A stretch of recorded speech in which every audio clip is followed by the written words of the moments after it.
Hello everyone and welcome to the exhibition Lusus Naturae in BCMA Gallery in Berlin-Kreuzberg. My name is Vanessa Suli and I'm the curator of the show. In this show you have 50 Berlin-based as well as international artists with 100 artworks. Every artist has contributed 1 to 3 artworks ranging from drawing to sculpture, distributed on the walls of the gallery that are roughly divided per color, but also standing in different spots of the gallery rooms, thus connecting all the artworks together. All artworks are hanging in experimental St. Petersburg hanging style and are small format with maximum dimensions of 50 to 50 centimeters. Many artworks were made exclusively for this exhibition, and I'm very happy that despite COVID-19 restrictions, we managed to launch this show and its successful opening online. The topic of the show is transformation, monstrosity and change. But more than that, this exhibition asks the question of what these words mean nowadays in a fast-expanding digital world. Therefore, this exhibition is more than just about absurd beings and funny scenes. It is an allegory of the overabundance of information that surrounds us nowadays.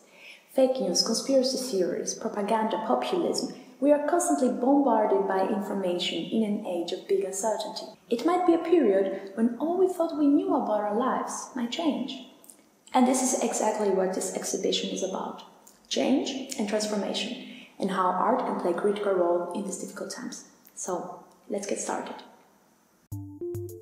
The blue wall is the first wall you face upon entering the gallery. This wall includes artworks whose main color component is blue, green, and purple. I really like the difference of topics coming together here, like ecosystem politics, irony of the art system, criticism of the roles of male and female in society, and more. Elena Alonso Fernandez's work are imaginative contemplations of future ecosystems. In the last year, she has been working on a long-term project that explores the relationships between people and marine ecosystems in the age of the Anthropocene. Her work for Lusus Naturae gives a glimpse into a dystopian future, where humanity has to face the consequences of the climate change and mutating environment. Stefano Bossis was born in Milan, Italy, and currently lives and works in Berlin, Milan, and Oporto. The 3 works in the show are inspired by his personal memories and want to suggest a new relationship with nature. In these works, Bossi shows deformed figures in blurred natural settings to emphasize the changing relationship of human with nature, as well as the ways in which nature can inspire us to see life in a different way, a way free of stereotypes. Philip Krotzinger's works are dialogues between the past, the present, and the future. Working with influences from sci-fi films, he poses sincere questions about the future of humanity. Eric Haag's expressive paintings fall into the realm of portraiture, yet remain ambiguous, emerging intuitively through his thrilling brushstrokes and vivid colors. The figures are not literal self-portraits, but for Eric, something of the self emanates through them as he paints quickly and subconsciously. He describes his works as diary entries, a repetitive process through which he captures daily emotions. Susanne Schier-Devan studied directing at the Ernst Busch Academy of Dramatic Arts in Berlin.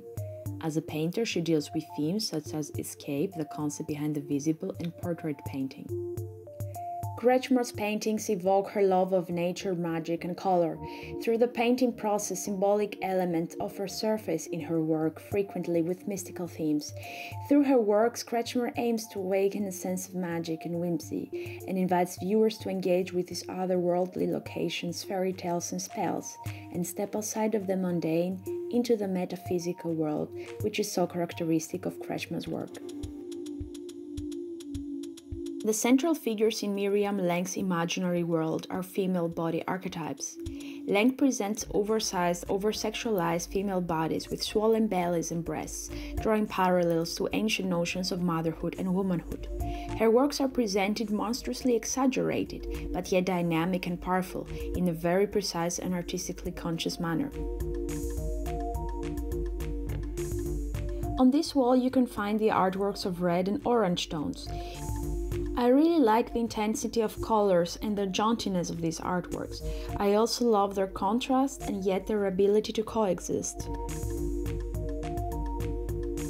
Jim Avignon is a painter, illustrator, and conceptual artist working primarily with intense colors and different art genres.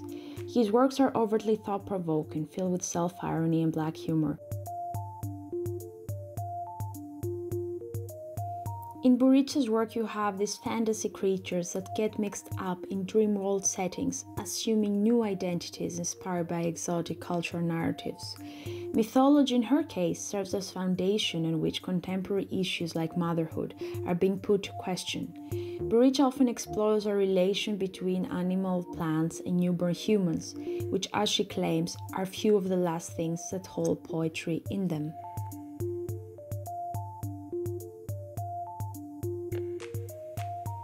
Ulrike Böll creates these anthropomorphic sculptures that are in a constant state of transformation.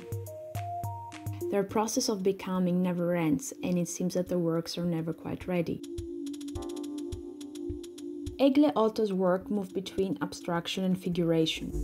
The actual interest in her work is to break gender stereotypes and blur the boundaries between male and female in a way that her figures no longer strive to assume any recognizable gender roles.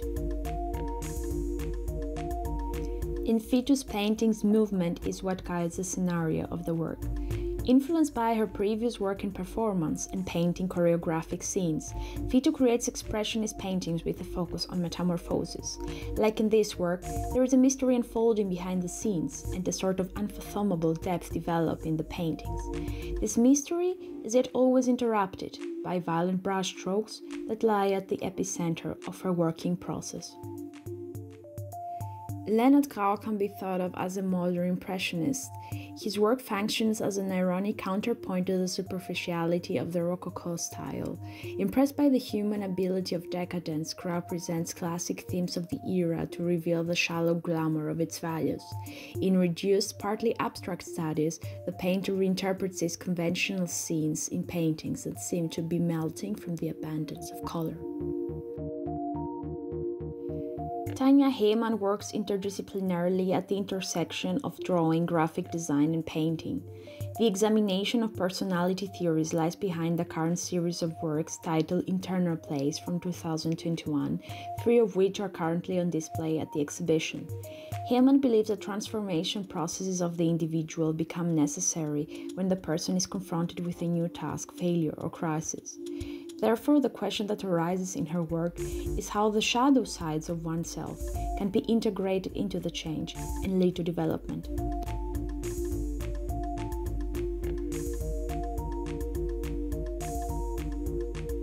On this wall you can see the works that contain a lot of black, dark gray, and blue.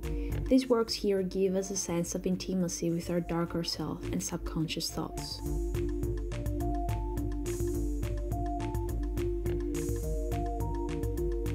The series of Johanna Buchowska's current collage paintings, created exclusively for the exhibition Lusus Naturae, was inspired by Lynch's film Elephant Man.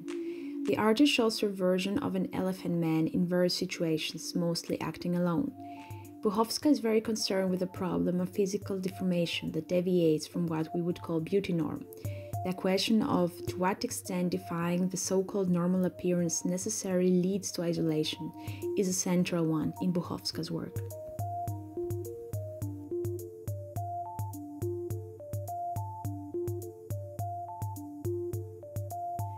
In his baffling dreamlike artistic creations, Grigory Dor connects the chaotic world of the present with archaic ideals of perfection. These ideals are represented by the beautiful faces, extraordinary flowers, exotic fruits, and gold and silver attractive elements. Every one of these marvels is whatsoever penetrated by a bud.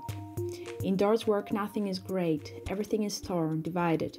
One is never totally present in his paintings. His figures are never complete, and they oscillate between existence and dissolution. This discontinuity invites the viewer to question their viewpoint critically.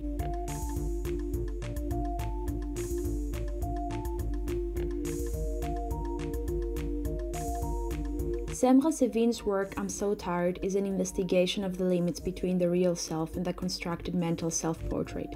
The mirror is employed as a tool for self-reflection, and the cracks symbolize the distance between who we really are and who we think we could be. Rebecca Stevenson is a British sculptor who interrogates core existential issues.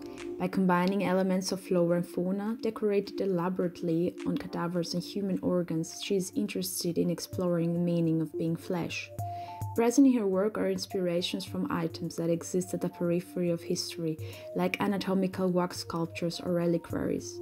The artist then transforms these items into hybrid sculptures to explore themes of transience, temporality, and metamorphosis.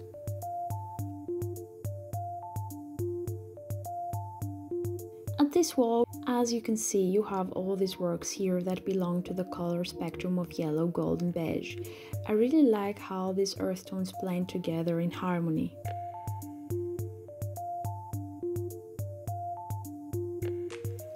Claudia Chasling's works have primarily been about strange landscapes, mutated creatures, and radioactive contamination. Her work is infused with criticism about the politics of war between East and West, and the unforgivable ways in which the West has contributed to global conflict. The biomorphic shapes that she creates mediate a sense of alienation and toxicity, a metaphor for the aftermath of war and the instability of today's society. Rene Holm lives and works in Denmark and Berlin. Over and over, Holm takes up existential topics and places them in nature. His paintings function as psychographs depicting emotions of unnamed figures in the wilderness of nature. His style is expressionist and sophisticated, rid of superfluous narrative details or imitating processes. The narrative of Nordic mythology and sentimentality is present in Holm's work, yet not excessive, leaving an open space for a variety of interpretations.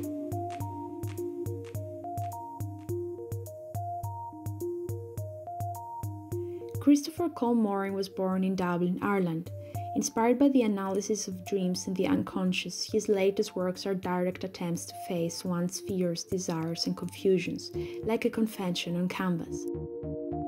His works aim to dig down into one's truth and create a discourse about the fragile nature of the human psyche, which constantly struggles between structure and chaos, order and disorder. Moritz Schleimer lives and works in Berlin and Leipzig. He draws his painting inspirations by various sectors like music, literature, folklore, cultural history, and craftsmanship. In his paintings, one can see skeleton pirates, hipster punks, drunken dreamers, all kinds of opposites and odds come together. The main topic in Skorobock Art of Sculptures is the transmutation of painting into sculpture. His sculptural plants seem to celebrate life in all its splendor, but if you look at them closely, the leaves show cracks hanging downwards melancholically. One can see the plasticity of painting in the works, but at the same time a meaning far beyond that of a changing nature, where nowadays everything seems to be possible and everything seems to be mutating into something else. So, this was our tour. Thank you all for being here, and I hope you enjoyed the exhibition. I would like to thank all the artists once again, BCMA Gallery, my assistant Beatrice Letzi, and the public that made this possible. Please find information on all the artworks and the exhibition, as well as a 3D tour on our website. Stay tuned on our social media, and especially Instagram, for more updates, and don't hesitate to contact me or the gallery in case you need more information. Thank you and see you.